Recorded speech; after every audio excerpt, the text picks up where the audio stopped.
All right, people. It is Wednesday, hump day. That means it's another edition of Unapologetic with Chet and Duffy here on Fans Only Sports Network. I am your host, Chet, and to my left is my counterpart, Duffy. Duffy, how are we doing today, my man? I'm doing pretty well, Chet. I'm happy to be here today. I got a nice little microphone next to me. Happy hump day to you. And, let's get going, baby. Are you actually using that microphone? Nah, I mean, yes, of course. It's going to enunciate my voice by a pretty significant amount today. And, yeah, you're going to like it a lot.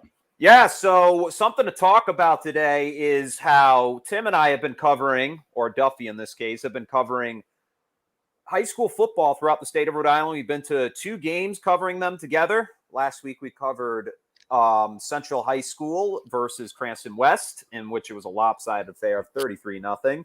This week you'll catch us here on Friday and Saturday, if I'm not mistaken. I believe so, yeah. Both days, 2 big Division II rivalries going on, potential playoff competition. So don't forget to tune into that on Fans Only Sports Network on YouTube. So, of course. Me and Jeff had a good time, doing these high school games. It's been a lot of fun. Yeah, some really talented players. Some really talented ones, especially that running back on Classical. Central. Oh yeah, that's what I meant. But yes. Classical's they've got a guy who plays D-back and wide receiver, and he had like 3 total touchdowns. 1 was through the air, and 2 of them were pick sixes. Did you dap him up after the game? No, I couldn't find him. Anyways, looking into today's news, starting out with the New England Patriots. Last Sunday, it was a tough first half for them against the Houston Texans, but they managed to come back in the second half, shutting them out in the fourth quarter with a final score of 25-22. Kind of a sloppy affair for the Patriots for the most part in that game, wouldn't you say so?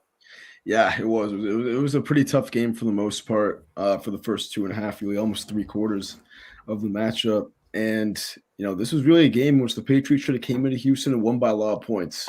And we know the narrative going into every time Bill Belichick plays a rookie quarterback is, Belichick versus rookies is, 21-6 and allows a 68 passer rating, this, that, a bunch of numbers. But Davis Mills came out Sunday and lit it up. 12 of 16, 201 yards in the first half. He had the game, I think, over 300 passing yards.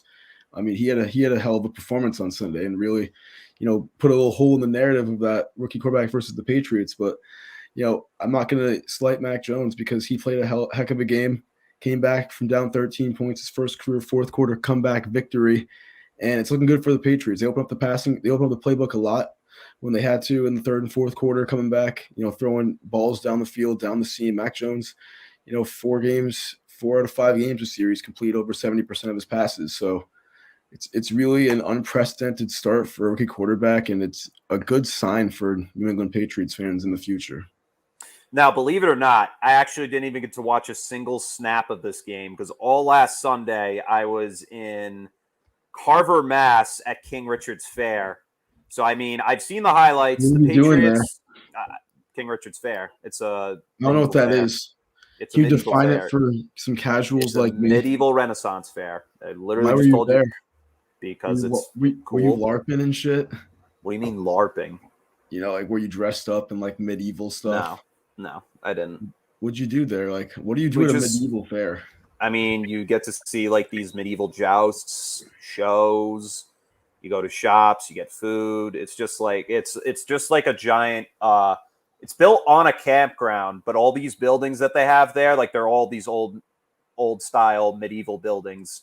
They stay there throughout the year, and they only open up the grounds between, from the end of August all the way to this weekend is their last weekend there. How do you ask for like a girl Snapchat at a medieval fair? You're like, thou isn't. Snapchat? Dost thoueth haveth Snapchateth, something like that. I never knew you were into that type of stuff. That's kind of cool. I went when I was in high school. It's pretty good. The only thing is it's just outrageously expensive. I mean, it's cool. It's not something I want to do every year, but it's a fun place to be. All right, so getting back on topic with the Patriots, Mac Jones, 23 of 30 for 231, a touchdown and an interception, was only sacked once that game, which is really surprising considering Trent Brown is on IR. Yeah, and now we're going back to old medieval landscape. It took me Very so long to interesting, get that picture. and a very interesting spread from the run game. 30 carries for total on the team with 126 yards total. Only one touchdown scored on the ground, which was made by Damian Harris on 14 carries for 58 yards. But trying to get Ramondre Stevenson into the game more, but he only had 11 carries for 23 yards. No touchdowns on the day. And I mean, they really mixed it up a lot. And then through the air, Hunter Henry getting himself a touchdown. He's looking like he's going to be a heavy target for Mac Jones. 8 for 6 on the day for him. And obviously, what we can take away from this game is it definitely came down to Mac Jones managing the game, which he did, because obviously the run game was actually alive this week. Last week against the Tampa Bay Buccaneers, we saw there were still a lot of miscues. And, yeah. I mean, I know you said talk about Damian Harris, but Damian Harris, good game. He was on my bench this week. I'm glad I benched him because he could have had 2 touchdowns in that first half and fumbled the ball at the goal line. You know, I mean, just a lot of mistakes from this running back core recently, mostly Damian Harris. And it's really, these turnovers are really coming in huge when it's coming down these close games because, you know, if the Patriots don't come back against the Texans, we're looking at a 1-4 squad, and 3 of these games, you know, decided by self-inflicted wounds, basically. Yeah. But you know, luckily for us, we were able to come up with a victory, and it was kind of ugly because the Patriots really should have been able to come out here in Houston and put a whopping on this team. And I'm not even just saying that because I had the Patriots -8. You know, I'm saying that because they really should have, and this was a very good matchup for them. But they came out kind of flat, and were able to, you know, pick themselves up towards the end. Yeah, it's something we see a lot from the Patriots this season is the offenses come out extremely flat a lot in these first few drives, and then they really don't start to get going until the second quarter, really, maybe even the second half for that matter. So a big problem with this team right now is going into this week against Dallas, it's going to be a tough game. I think they could be capable of winning it with that defense on their side. But Mac Jones has to muster something right away, and that run game has to muster something right away that stays consistent. Obviously, we're seeing early on in the season's 5 weeks in, Damian Harris is going through a little bit of some sophomore blues. So hopefully he'll be able to figure out those problems in practice this week going into Dallas, which will take us into the preview for the Dallas Cowboys this week. So Cowboys, 4-1 on the season. Patriots 2-3 on the season. Hosted in Gillette, which is huge right now for this team. And last week, we did see Ezekiel Elliott have himself quite a game against the New York Giants, if I'm not mistaken. Yeah. Looking at that ground game, 21 carries for 110 yards and a touchdown. Tony Pollard, 14 carries for 75 yards. So what's really going on here in Dallas that we need to talk about right away is the fact that this team, now that they know the potential between the two backs, it's going to be split carries for them. And regardless, I mean, Ezekiel Elliott will get a majority of the workload. The Patriots have to prepare for both backs because you're looking at Zeke, who's a big physical guy. And when he gets an open space, he can take off. He's got wheels. We've seen him run. But then Tony Pollard, that is a guy who can break when he sees a hole and just explode right out of the gap. So a dual threat there. And then, of course, when you look at that offensive receiving core for the team, I mean, just it's going to be tough. CeeDee Lamb, Dalton Schultz, Amari Cooper, Lamb and Cooper each had a touchdown last week in that game. And there's a lot of offensive weapons that Dak Prescott, the man of the hour, the guy who I couldn't leave without mentioning, 22 for 32 last week, 302 yards, 3 touchdowns, and an interception against the New York Giants. Obviously, it's a team that they can beat up on. The Patriots are going to be a totally different squad for them, but I think we're going to see them run the ball a lot. And the Patriots have been a team that in the last few weeks has led up a lot of rushing yards to opposing offenses. So this is going to be a big test for them. Are they capable of winning? Absolutely. But I mean, we'll see. Duffy, let's hear your thoughts on the matchup. I mean, this is going to be a really interesting matchup. America's game of the week between 2 of the probably most hated teams in the nation right now, and historically speaking. And I'm excited for this game. It's one of those 17th games they added.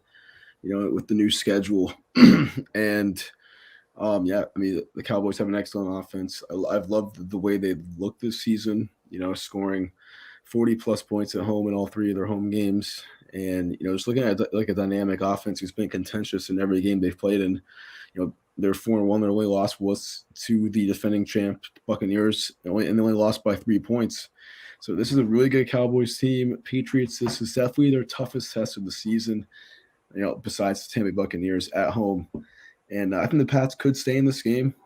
But at the end of the day, I mean, it's going to be really tough to stop this offense that's been looking very explosive. I mean, we saw Dak in this offense come in the stadium 2 years ago and, play really lackluster against the Patriots. They lost that game 13-9. But, this is a different Dak Prescott. This is a different Cowboys offense. I think we're going to see more points on Sunday than in that game 2 years ago.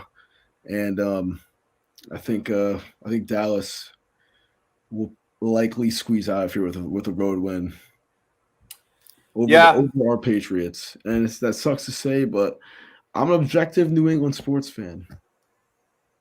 Mm-hmm. I think the Cowboys are the better team.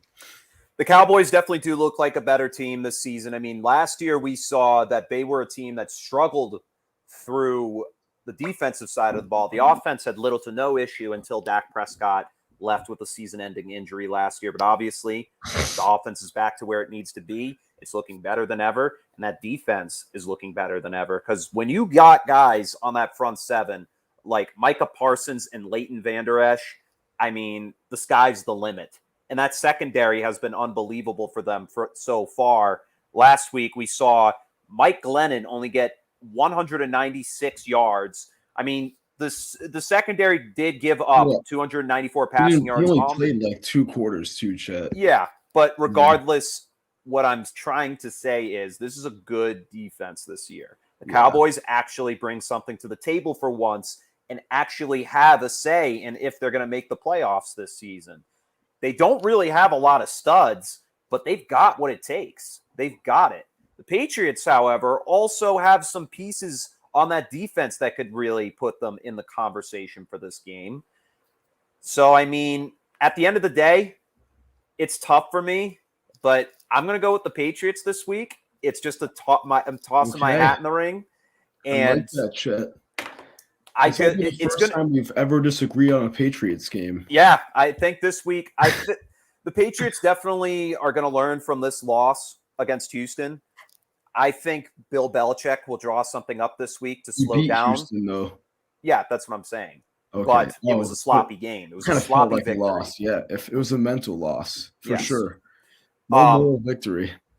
So I think Bill is not going to let this team go to 2-4. I think he's going to figure out a way, like he did with Tom Brady, to draw something up. A few seasons ago when the Dallas Cowboys came to Gillette, pretty sure they held Dak to around 200 yards passing, and the final score was 20-17, I want to say. It was 13-9. 13-9. Yeah. Either way, I think, but it was raining that day too, granted. I remember that game. A lot. So no weather as we know of right now to help the Patriots in this Sunday's game, but I think Bill's going to draw something up like we saw in Week 5 against the Tampa Bay Buccaneers to really just clamp down on Dak Prescott. Belichick already has a win in the books against him. We'll see if he can do it again. But if they're going to play, I don't think it's going to be a high-scoring game. I think it's going to be one of these very tight and contested matchups. Not similar to the one from 2 years ago. A little more points. I think we're going to see a final score of 28-24. Mac Jones drives them downfield for a Damian Harris rushing touchdown to end the game. Interesting. I think maybe like a 23-16 game. Cowboys, though, in your opinion. Yeah. All right, so that is a wrap on the Patriots matchup. So, some headlines, big headlines that have been popping into the media this week. Jon Gruden resigning from his position with the Las Vegas Raiders after emails were surfaced and released by, it was either the New York Times or the New York Post got a hold of these emails. The Times and the Wall Street Journal. Yeah. They released all these emails to the public, and more emails were coming of many remarks, off-color remarks that are just not acceptable and are just kind of along it's just, why Yeah. say it? Why say it at this point? But it's a very tricky I guess situation. off-color remarks are right. I guess that's a good way to say it. Yeah. And allegations, racial comments, regarding DeMaurice Smith having lips the size of Michelin tires. There was that one. There was, some homophobic things regarding Michael Sam being drafted, Mm-hmm. and a slur thrown towards Roger Goodell, and this and all that. I mean, and you can make the argument. I've seen a lot of people make this argument that it was 10 years ago, and cancel culture is stupid, and all this and that. That is a fair point that it was a long time ago, but at the end of the day, this is news to us now in 2021, and this is really a guy that the Raiders can't put their faith in to lead their team, and he's lost the locker room in general. Then it only makes sense that he resigns and that the Raiders move on, so that there's no more distractions from this in the future too. Yeah, I mean, it's tough to say really what this means for Oakland, but as of right now, this team is currently sitting at 3-2. 3-2. That's what I was going to say. I just wanted to make sure. According to the article from the New York Times, quote, he denounced the emergence of women referees, the drafting of a gay player, and the tolerance of players protesting during the playing of the national anthem, according to emails reviewed by the Times. Let's see. Report NFL officials. Gruden had casually and frequently unleashed misogynic and homophobic language over several years. Yeah. So, I mean, there was a lot going on here to say that this guy clearly had an interesting take on a lot of people. Clearly. And obviously time goes on. This was in 2011 when these surfaced. It was 10 years ago. It's tough for me to sit here and say, oh, well, it's 10 years ago. Because, I mean, at the same time, it's like they surfaced. It's like, I understand the sides. I understand what's going on here. 10 years ago, yeah. But will it distract the team and bring a lot of headlines, especially if they keep him as the coach? Absolutely. So, I mean, it came down to the franchise at the end of the day, because a 22-31 record, that's not productive, especially considering they signed him to a 10-year deal with the team as the head coach. It clearly showed the last two seasons it just wasn't going to work out. And this team is still figuring itself out. It's a September team, like you said, in the beginning of our season here on season 2 of Unapologetic. So stuff just hasn't worked out for them, and this is the last distraction they need if they want to get back on track. Yeah, certainly one of the most failed signings, whether it's a player or coach in league history. I mean, you signed this guy to a 10-year deal. He only wins 40% of his games and gets booed out of town like this, and in a pretty unimaginable way, pretty unprecedented way. And something I didn't see coming from Jon Gruden. Did not see this coming. A lot of people are out here saying, former players of his, colleagues of his, that they're not surprised, this and that. But at the end of the day, this is surprising news because, not particularly the views, but the fact that he would send this over to league executives on their league emails. I mean, that's also a pretty stupid thing to do. And for him to do that, really just shows how big of a person he is and where his viewpoints really stand. And, those views have no right to be in the National Football League. A league with 70% African Americans, minority-filled league. Players, the league was built on players of African American background, pretty much. So it's just really tough to see it happen like this for Jon Gruden to leave Vegas like this. Especially from a Super Bowl winning head coach and a commentator who we all kind of grew to like over Monday Night Football throughout our childhoods. It sucks to see, but at the end of the day, he did it to himself, and now he's also getting removed from the Tampa Bay Buccaneers Ring of Honor, over a decade later. So I guess it happens, and that's the society we live in today. And as J. Cole says, they say what happens in the dark will always find a way to shine. Yeah, it's true, and this did shine brightly for not only just the team, not just for him, but for the team. It definitely just wasn't something they wanted to have happen going into this one. So that ends our headline talk about Jon Gruden. And now moving in to Before we go, MLB. do you think Jon Gruden will ever have another job in the NFL? Unfortunately, I don't think so. Me I neither. really just don't think a team will even bother to have him at this point. Yeah. So, talking about the MLB playoffs, a big headline for all you Boston sports fans. The Red Sox are in it. They're still in it, winning on Monday in a thriller of a game against the Tampa Bay Rays, a team that's had their number, was the number one team in the AL going into the playoffs. And the Red Sox, after dropping the first game 5-0, you look at the stat line from that game, only mustering 9 hits on the day for the Red Sox. However, the Rays only accumulated 6 hits and still scored 5 runs throughout this game. A home run hit by Nelson Cruz. Randy Arozarena was another one. And, I mean, the Red Sox, Arozarena's the man, dude. Randy Arozarena. He's balling the whole series. That was a great series. It was a great series. And then you look at the second game of it. This is when the Red Sox came alive. Martinez, Hernandez, Bogarts, Verdugo, and Devers all homer in this one. That's 5 home runs, and that breaks an MLB record for 5 home runs in a single game by a team. Unbelievable. The Red Sox in this one, 20 hits as opposed to the Rays' 8, managed to get out of there with a 14-6 victory. And then in game 3, Red Sox finish it off in 13 innings with a walk-off home run from Christian Vazquez. And then finally, Kike Hernandez delivers us to the ALCS with a sac fly to left field that scores Danny Santana from third.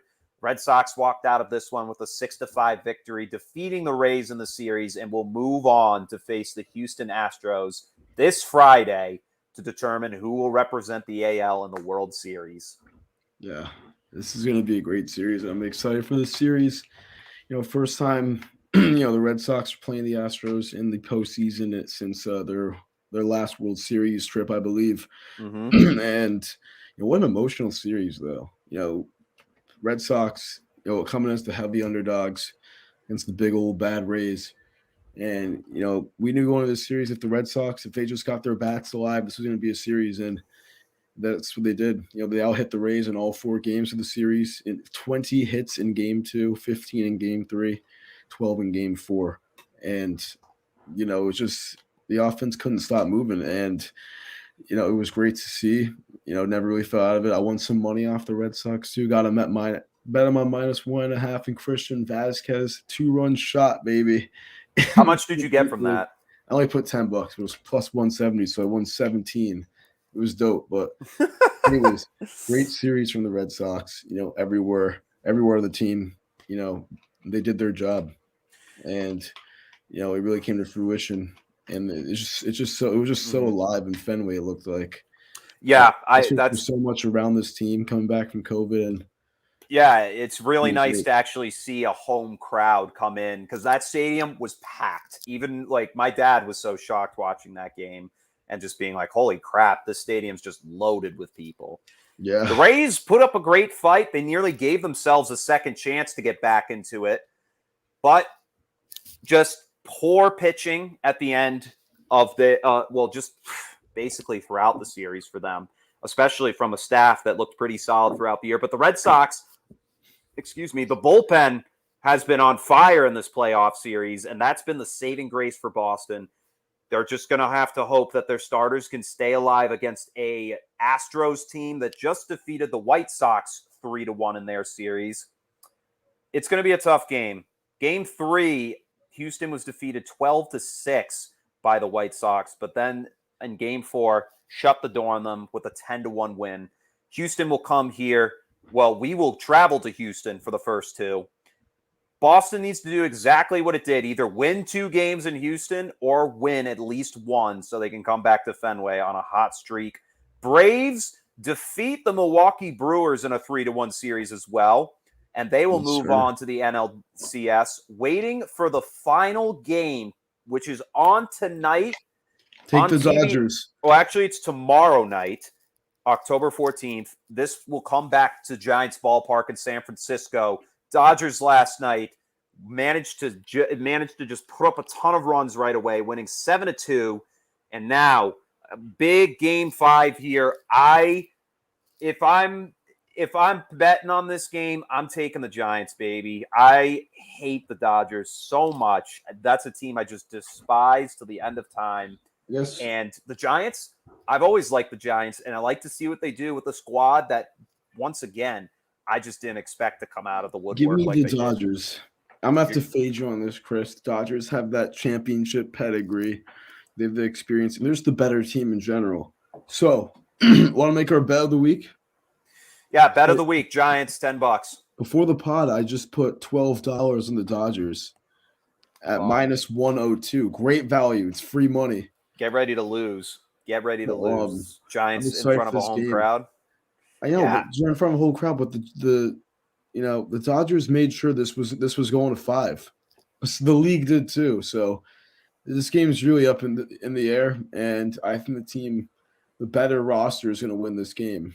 Yeah, we'll see, because both these teams were fighting all season long just to actually get the number 1 seed in the NL West. Just by a game, the Dodgers missed out by. Yeah. So tomorrow night, it will be Logan Webb taking on Julio Urias here. Right now, it's minus 1.5 for the San Francisco Giants going into this game. So that's going to be a huge one. Be sure to check that out. And be sure to check out the Red Sox on Friday as they take on the Astros to see who will be the one team to go to the World Series to represent the AL. That'll be a 7-game series.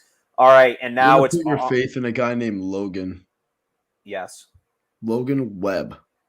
I'm going to look at his stats for this year. It's funny. Let's see, Baseball Reference.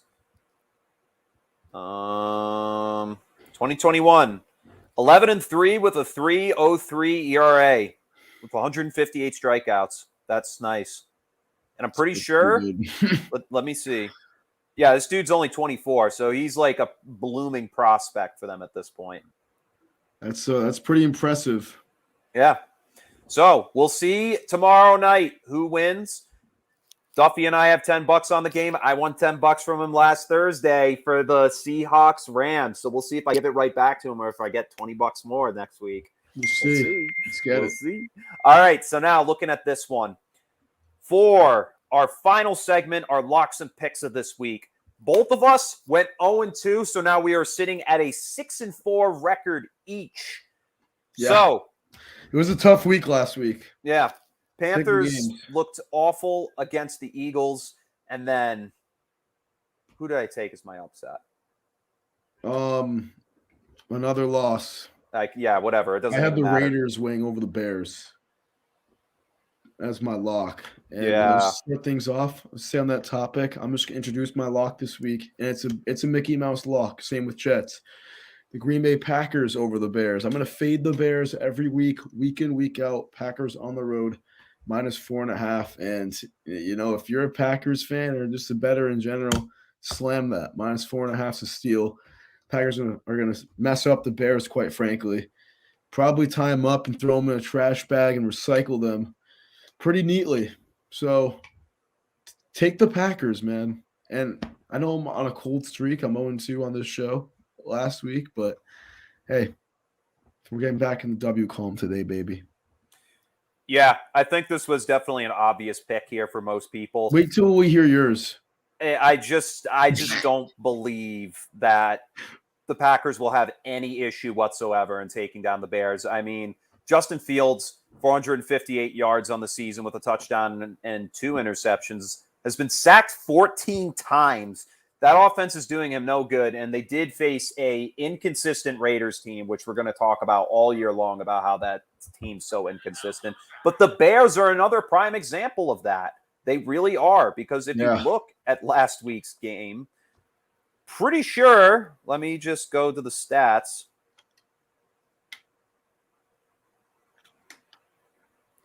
Yeah, Justin Fields only finished the day with 111 yards and a touchdown. That was his first career touchdown pass. And, I mean, when you just look at this Bears offense, you still have no David Montgomery. You're going to have Damian Williams running the ball. Allen Robinson's been hardly targeted at all this season. And, I mean, you're just going to have to rely on the defense to make you these key stops. And the Packers, I mean, Aaron Rodgers is on a revenge tour now ever since that week 1 loss, and especially with the controversy that has just gone overboard, really, this offseason for him. And he's just looking to shut everybody up at this point, especially after a choke of a loss in the playoffs last year. Packers sit on top of the division after getting blown out week 1. 4-1, 4 straight wins, and they're going to nail a 5th win. I think this one's going to be an absolute doozy for the Bears. It's going to be a final score for me of 35-17. Yeah, it's going to be bad. That's why it's my lock of the week. Yeah. And I think it's going to be just as bad for the football team this week. My lock is going to be the Kansas City Chiefs over the Washington football team.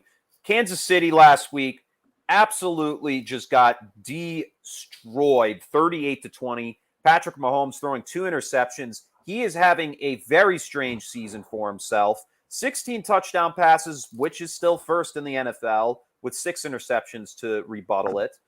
But, I mean, looking at his stat line for his career in general, let's see what it looks like for most seasons. For Mahomes' career in general? Mahomes' career in 2018, 12 interceptions. 6 picks. 2019, 5, 6, and 6. So right now, he's looking like he might reach the amount of interceptions he threw in 2018. He's on pace for more. He'll probably throw for more, but that's fine. And he's Mahomes. And the fact of the matter is, this defense just looks absolutely atrocious for the Kansas City Chiefs. I mean, it's just looked silly bad.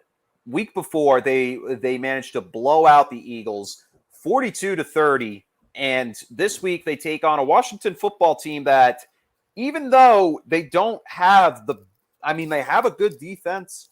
It hasn't looked solid this year, giving up 33 points last week to the New Orleans Saints. But that offense still looks good with Taylor Heineke at the helm. Threw 2 interceptions last week, but still, I just don't think the Washington football team is going to have what it takes to take on Patrick Mahomes and the Kansas City Chiefs. It's going to take place, I believe. It's in Landover, Maryland. It's going to be at FedEx Field. Yeah. I think this will be a tough game for the Chiefs, but I think they're still going to be able to put up a bunch of points. I think we're going to see a final score of 31-20. Yeah, I think it's going to be close like that. I don't think it's going to be as much of a blowout as it might be forecast to be by some people. I think it'll be relatively close for the most part. And I agree with you, Chet. I think the Chiefs are going to come back and win this game. I don't really see them going, 2 games under 500. I didn't even see them going 1 game under 500 last week against the Bills. I bet on them live still, and they lost. But against Washington this week, defenses looked really bad this season. And I think the Chiefs can, take advantage of that and exploit them on both sides of the ball. I think it might be something like 38-20, actually, 38-24. That's a pretty solid score right there. But yeah, I expect the Chiefs to get back on track this week with a win. All right, Duffy, let's hear that upset, and it's a really interesting one. Taking the Titans at home on Monday Night Football against the Buffalo Bills. If you remember last year, Tuesday night game. Bills-Titans. The Titans won that game 42-16 at home. And the Bills, they've won 4 in a row. They're feeling good about themselves. They've played some Mickey Mouse teams, bad opponents. They haven't played a good team in a while. And the Titans, their defense has been pretty shaky. Their offense has been pretty shaky also. But, they'll be slated to have A.J. Brown and Julio Jones back in this game probably. And let me see, actually.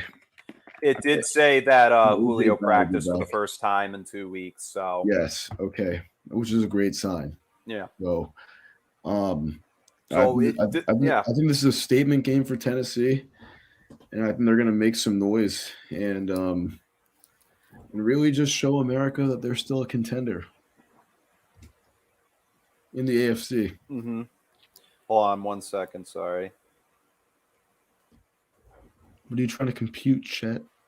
I was just texting someone. Okay, that's pretty professional. There we go. It was quick. Sorry. All right. Chet's in love, huh?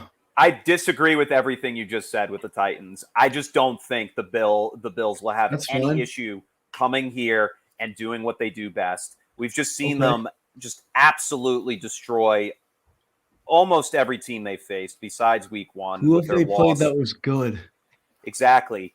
The Chiefs. The Chiefs were the good team they played. There were 3 teams, the Dolphins, the football team, and the Texans. Awful. Dolphins, 35-0. Football team, 43-21. Houston, 40-0. Chiefs, 38-20. They're going to keep putting up not triple digits, Jesus. That doesn't make any sense for football. They're going to keep putting up 30-plus points. And the Titans are probably going to keep it as close as they can. Derrick Henry's going to probably go off like he usually does. I just don't think the Titans are going to be able to pull off the clutch gene in this one and get themselves another win in the win column. I think we're going to see a final score from Buffalo at 38-31. 36-33 final, overtime Titans. The Bills are not going to beat 2 good teams on the road in prime time, blow it out. They're going to blow them out both times. This will be a really close game. The Titans will come down to an overtime coin toss, as it usually does for Tennessee, and they're going to win at home. Solid pick. We'll see what happens next week. And now, finally, I already mentioned this upset earlier, and I know some of you as Pats fans or even just fans in general are going to say, Chris, you're absolutely insane for picking this one. Like, why would you ever take the Patriots to beat the Cowboys? They look so good this year. Well, I am crazy.